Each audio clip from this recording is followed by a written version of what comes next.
పల్నాడు జిల్లాలో పర్యటిస్తున్న సీఎం చంద్రబాబు గానుగ ఎద్దులతో పొలం దున్నిన ముఖ్యమంత్రి.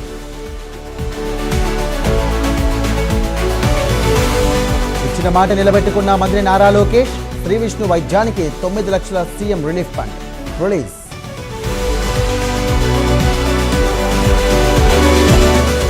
గుంటూరు జిల్లా తెనాలిలో మంత్రి నాదెండ్ల పర్యటన. కూటమి విజయోత్సవ వేడుకల్లో భాగంగా సంక్షేమ పథకాల వివరణ.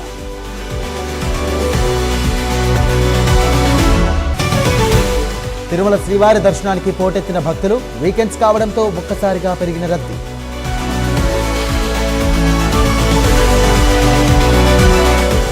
పరేడ్ గ్రౌండ్స్ లో అంతర్జాతీయ యోగా దినోత్సవం. పాల్గొన్న గవర్నర్, సినీ, రాజకీయ ప్రముఖులు.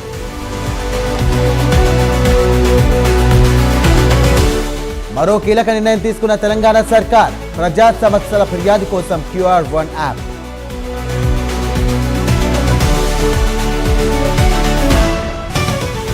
బీజేపీ రాజ్యాంగానికి తూట్లు పొడుస్తోందన్న టీపీసీసీ చీఫ్.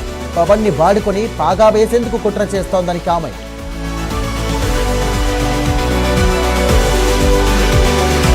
బాల్క సుమన్ను కలిసేందుకు వచ్చిన బీఆర్ఎస్ నేతలు అరెస్ట్. నాంపల్లి వద్ద అదుపులోకి తీసుకున్న పోలీసులు. సర్కార్పై ఆగ్రహం.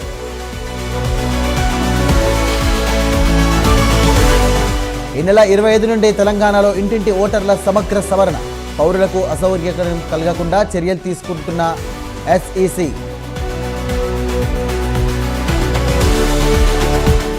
హఫీజ్పేట్లో కోలింగ్ హాస్టల్లో అగ్ని ప్రమాదం. ఓ బెడ్రూమ్లోని ఏసీలో చెలరేగిన మంటలు.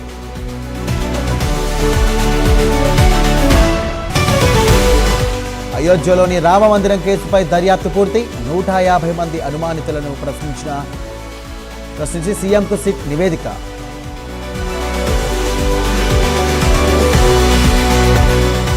ఒడిశాలో పర్యటిస్తున్న ప్రధాని మోదీ. 47,600 కోట్ల అభివృద్ధి పనులకు శంకుస్థాపన.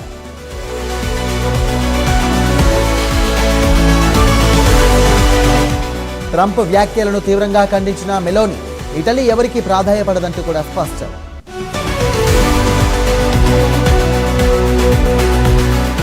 అమెరికా, ఇరాన్ మధ్య శాంతి చర్చలు. స్విట్జర్లాండ్ వేదికగా జరగనున్న సమావేశం.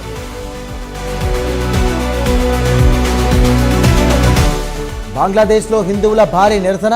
ఢాకాలో పెద్ద శ్రీరాముడి విగ్రహం సందర్భంగా ర్యాలీ.